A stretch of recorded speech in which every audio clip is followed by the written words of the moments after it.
orang di balik teman Ahok? Kami persilakan. Sebenarnya agak menyesal di sini. Terlalu banyak rahasia yang dibuka. Baik, selamat malam semuanya. Assalamualaikum warahmatullahi wabarakatuh. Miftah ini teman lama, jadi suka maksa. 2 hari yang lalu dia paksa-paksa ke sini. Sama dia paksa juga Ahok hadir di sini gitu. Sebuah pekerjaan yang amat berat itu sebenarnya.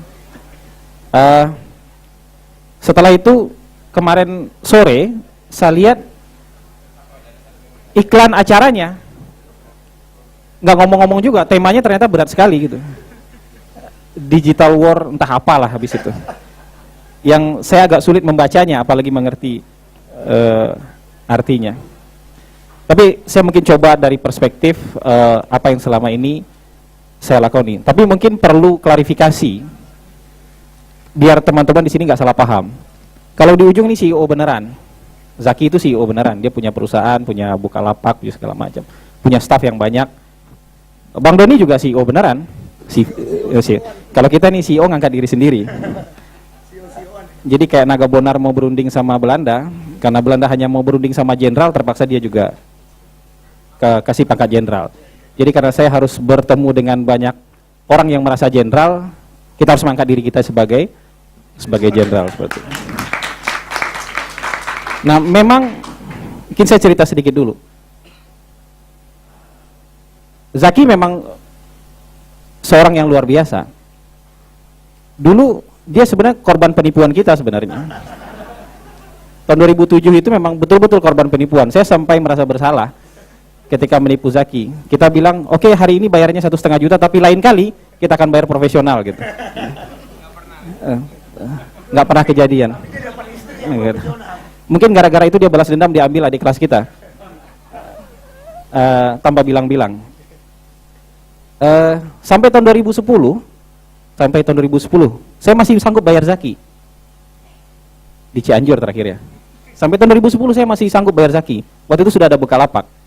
Tapi 2011 kayaknya kebalik. Saya udah nggak sanggup lagi bayar dia. Mungkin dia yang sanggup bayar saya gitu. 2007, 2009 ya Zaki. Kemudian 2010 saya masih sanggup bayar Zaki. Software berikut orang-orangnya. Iya, berikut orang-orangnya untuk mengerjakan teknis untuk quick count pileg sama quick count beberapa pilkada waktu itu. Tapi hari ini tentu saja sudah tidak sanggup lagi. Kalau mau minta Zaki itu namanya nggak tahu diri. Zak, tolong bikin ini, mau apa? Kira-kira proposalnya berapa gitu kan, nggak mungkin lagi. Atau jangan-jangan bisa sukarela karena waktu luangnya sudah banyak gitu. Bisa gitu. Nah, soal digital ini, saya ingin mulai dengan sebuah cerita. Cerita ini pengalaman nyata ini. Sesuatu yang sebenarnya bisa kita manfaatkan, bisa kita optimalisasi, sehingga kita tidak lagi melakukan kekeliruan mengambil keputusan di dunia dalam kehidupan. Kenapa? Karena hampir segala macam informasi tersedia loh sebenarnya. Kalau kita tidak malas, kita bisa menyerap hampir semua informasi, sehingga kemungkinan kecil kita salah mengambil keputusan. Ini cerita kisah nyata aja sedikit. Ini kejadian tahun lalu. Sehari sebelum pernikahan anaknya Pak Jokowi di Solo. Saya terbang ke Solo. Pesawat waktu itu penuh dengan pejabat, saya nggak tahu kenapa. Ya pastilah mau hadir di nikahannya Jokowi, anaknya Jokowi. Penuh dengan pejabat, tapi di samping saya duduknya itu orang yang biasa sekali, pakai celana coklat, baju putih digulung, dan tidak mengesankan sama sekali kalau dia adalah seorang pejabat tinggi. Dan saya nggak hafal mukanya. Sebagai seorang konsultan politik, saya cukup percaya diri, saya bisa mengetahui, mendeteksi muka-muka orang terkenal. Elit-elit politik terkenal, kira-kira kita punya kepercayaan diri sebagai seorang konsultan politik, bisa mendeteksi wajah-wajah. Wah, ini si ini. Dan memang banyak yang bisa kita deteksi. Di sebelah saya duduk bapak itu sangat humble. Dia mulai percakapan dengan saya dengan sangat ramah, sangat humble. Tanya pekerjaan saya jawab, saya buka usaha kecil-kecilan.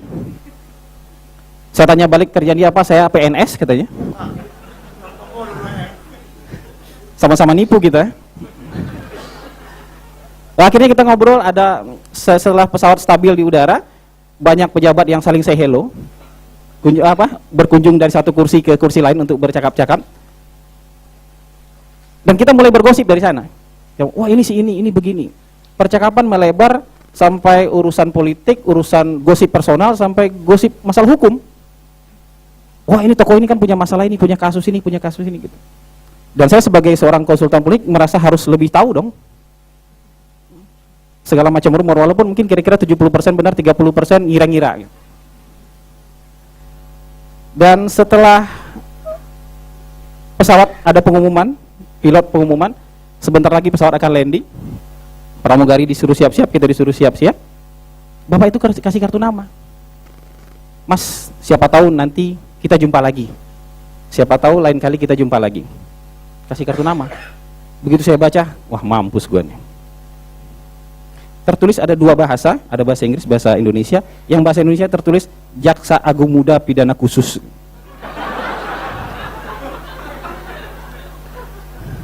Wah kita udah ngomong apa aja tadi ya? Kita udah ngomong apa aja tadi?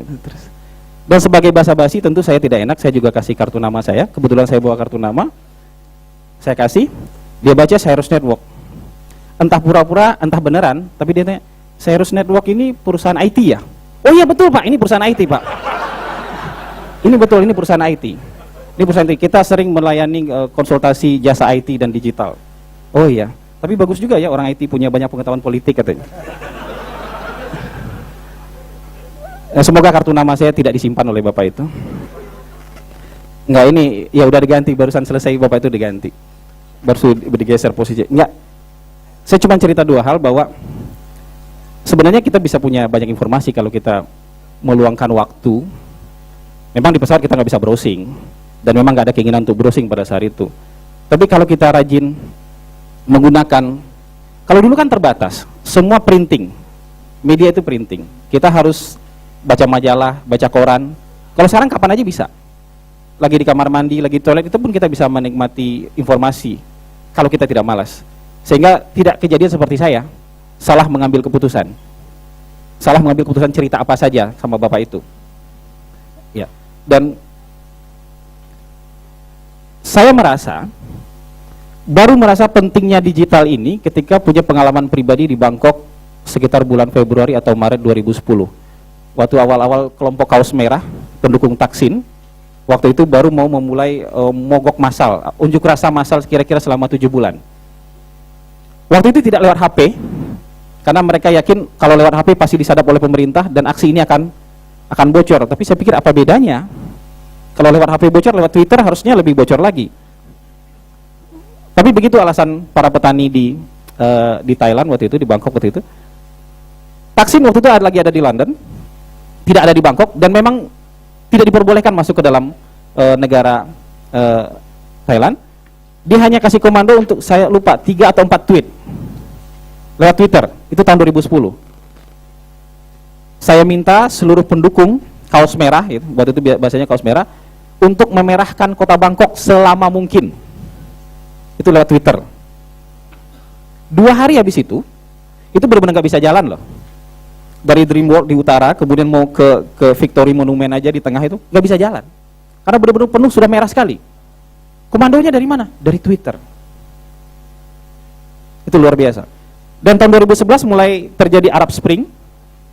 Ada Tunisia, ada Mesir, ada apa lagi di situ? Ada Libya, kemudian menular ke Suriah, ke Yaman dan segala macam. Itu semua kalau dari Tunisia dan Mesir benar provokasi, agitasi itu melalui sosial media. Karena kalau berkumpul-kumpul pasti ditangkap. Kalau bikin rapat-rapat PKI gitu, pasti ditangkap. Tapi kalau menyampaikan informasi, agitasi, provokasi untuk menggerakkan sebuah gerakan sosial dari sosial media, Hong Kong juga pernah mencoba itu ternyata nggak bisa ditangkap. Susah nyari orangnya, entah siapa orangnya gitu. Walaupun bisa dicari kemudian, tapi kan susah nyarinya. Nah, sejak saat itu saya mulai percaya bahwa digital ini penting. Dulu benar-benar saya anggap remeh. Saya punya Twitter, dia nyuruh. Terus saya, apa sih Twitter gitu? Punya sosial media yang lain, apa sih gitu? Tapi setelah melihat kejadian tahun 2010, kejadian tahun 2011, baru saya merasa, oh ini memang penting. Dan suatu saat mungkin dunia akan dikuasai oleh ini. Saya tidak terlalu ahli untuk soal digital seperti ini, tapi kita mencoba memang dalam setiap kampanye politik. Jadi memang tidak murni seluruhnya adalah perang digital kalau dalam politik. Karena pendudukan itu juga penting. Jadi ibaratnya ini ada dua angkatan bersenjata yang lagi digunakan kalau perang dalam politik.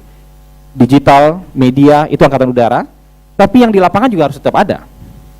Jangan sampai nanti kayak, mohon maaf, kayak relawan Jokowi JK, kan macam-macam namanya, ada gerakan 1 juta relawan, gerakan relawan gerak cepat, apa ada segala macam. Anggota kamu berapa? 1 juta. Anggota kamu berapa? 3 juta. Kalau tanya sama Iwan Piliang, anggotanya berapa? 3 juta. Tapi kalau diminta tolong yang hadir cuma 1. Itu karena mereka semua di udara. Ketika misalnya Ainun menciptakan sebuah sistem, sebuah software untuk bisa dengan cepat gitu mengkonvert hitungan apa C1 itu ke hitungan itu kalau ngirim orang untuk mengkonvert itu gerakan 1 juta relawan, aksi cepat segala macam itu kirim cuma 2 orang, 3 orang, kan 1 juta relawan. Kata pasalah kami ngirim 200 orang gitu, 300 orang untuk mengkonvert itu. Jadi harus penggabungan antara udara dengan darat, karena di udara solidaritas kita mungkin lemah. Karena memang cenderung gampang ikut kampanye, ikut hashtag, ikut membuli. Lewat udara itu gampang kan, sambil tidur-tidur ayam gitu, ikut pencet hashtag, replay, retweet dan segala macam, itu gampang. Tapi ketika kita butuh sesuatu untuk dikerjakan di lapangan, nggak ada yang bisa datang. Nah makanya selalu menggabungkan dua hal yang seperti itu. Tapi ini tetap penting, karena ini serangan pertamanya. Kalau tidak ada serangan udara, ya, informasi itu susah disampaikan dari mulut ke mulut. Tapi kalau sudah ada serangan udara, maka di darat orangnya gampang mengamplifikasi gerakan sosialisasi, kampanye dan segala macam. Tapi memang terus terang kita sebagai sebagian besar anak muda yang pasti akan jadi pelaku digital. Kita berhadapan dengan dua mata pisau kalau menurut saya. Kita pasti bergerak maju dengan evolusi lah. Evolusi, kita semakin mudah berkomunikasi, kita semakin mudah mendapatkan informasi, kita semakin mudah untuk berjualan. Zaki ini saking kerennya, ya, Bukalapak ini, saya yakin Bukalapak adalah marketplace yang paling mengkhawatirkan. Kenapa? Lipo sampai harus meng-hire CEO Garuda dan CEO Google untuk bikin Matahari Mall.com untuk melawan Bukalapak.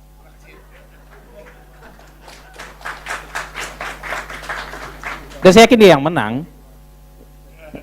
Saya yakin dia yang menang. Tapi begini, jadi apa? Ini akan tetap penting membawa kita kepada evolusi, tapi kita juga harus bijak. Sampah-sampahnya juga banyak. Informasi yang berkeliaran tuh banyak juga yang tidak bertanggung jawab. Mulai dari website abal-abal, entah siapa yang memiliki website itu, informasinya entah apa aja kita nggak tahu. Anda gampang menemukan isu tiba-tiba anak presiden anu hamil di luar nikah. Beritanya banyak, dan itu di-share di Facebook, di-share di Twitter. Siapa yang memulai kita nggak tahu. Hoax begitu banyak, ya, dibilang ini komunis, ini keturunan Chinese, nama asli Jokowi adalah apa gitu dalam bahasa Cina gitu, ibunya adalah orang Cina, dan kemudian mentornya adalah seorang komunis dari Surakarta. Banyak informasi, dan sampai hari ini. Atau motivator-motivator yang bikin cerita yang nggak bertanggung jawab.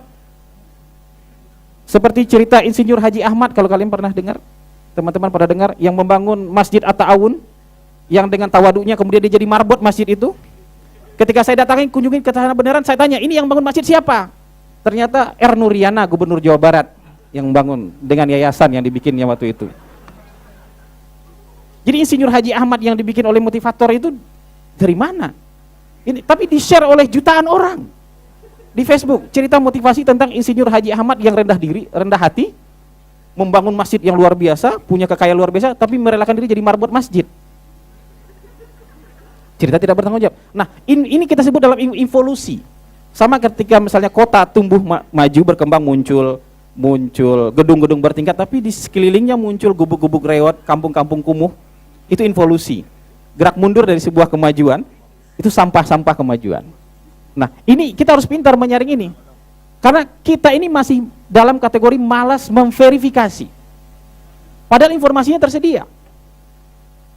Saking malas memverifikasinya, bahkan mahasiswa bikin skripsi sumbernya Wikipedia. Kutipannya adalah Wikipedia. Yang bisa kita ubah kapan saja. Nah, jadi ada alat, ada kemajuan yang bisa kita nikmati, tapi mental kita juga harus diperbaiki.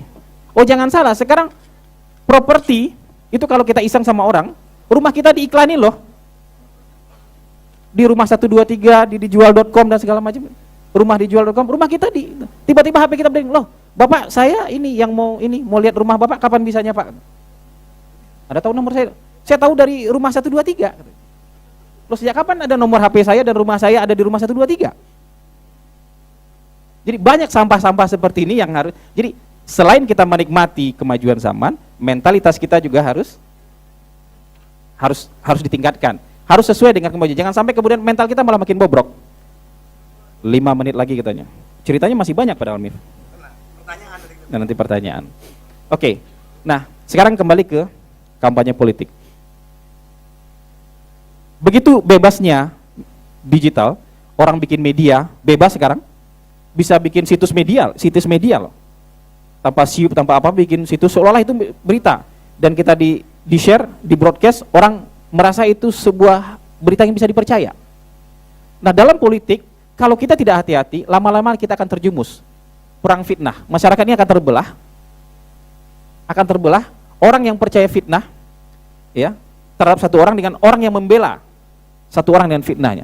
Nah, Indonesia ini kalau kita tidak mau maju dan move on, sejak zaman Pilkada DKI sudah terbelah. Tahun 2002 sudah terbelah. Anti dan pro Jokowi sudah. Itu Jakarta. Ketika Pilpres benar-benar terbelah loh. Sampai hari ini. Saya nggak tahu nanti Pilkada DKI berikutnya masih terbelah seperti itu. Sebenarnya pro dan kontra itu biasa. Tapi pro dan kontra untuk alasan yang tidak logis itu membahayakan sebuah negara. Karena suatu saat kita akan terjebak di hal-hal seperti ini terus. Tapi apa kuncinya menurut saya? Kuncinya ya edukasi. Kuncinya edukasi. Orang-orang terpelajar justru jangan menyebarkan hoax. Orang-orang terpelajar justru jangan menyebarkan berita-berita yang nggak jelas. Orang-orang terpelajar jangan menyebarkan berita apa kemarin yang soal teroris, pokoknya jangan begini, jangan hashtag ini, jangan ini gitu. Tiba-tiba ada orang bijak gitu. Karena ini tujuannya teroris untuk ini seperti ini. Terus orang udah sebar-sebar itu juga gitu. Entah siapa yang bikin gitu. Ini berbahaya. Jadi yang perlu dikedepankan di era yang tidak ada batas dan aturan ini, aturannya kan cuma konsensus. Jadi kalau kita sudah lakukan itu, insya Allah dalam dunia perdagangan kita akan lebih terpercaya. Saya nggak tahu Zaki, apakah di Cina juga misalnya website itu juga penipuan? Karena teman saya yang dagang di Senen pernah impor pakaian, 2 kardus pakaian, 3 kardus isinya itu potongan-potongan kertas. Belinya pakai apa? Online. Jadi jangan sampai Indonesia meniru hal yang sama. Karena itu menjatuhkan kredibilitas kita, secara ekonomi juga pasti seperti itu, menjatuhkan kita dalam ini digital war. Kita harus menjaga kredibilitas kita, menjaga kepintaran kita, menjaga hati kita supaya kita tetap berarah dalam arus evolusi, bukan terjebak dalam arus involusi tadi. Mungkin itu saja dari saya. Terima kasih. Assalamualaikum warahmatullahi wabarakatuh.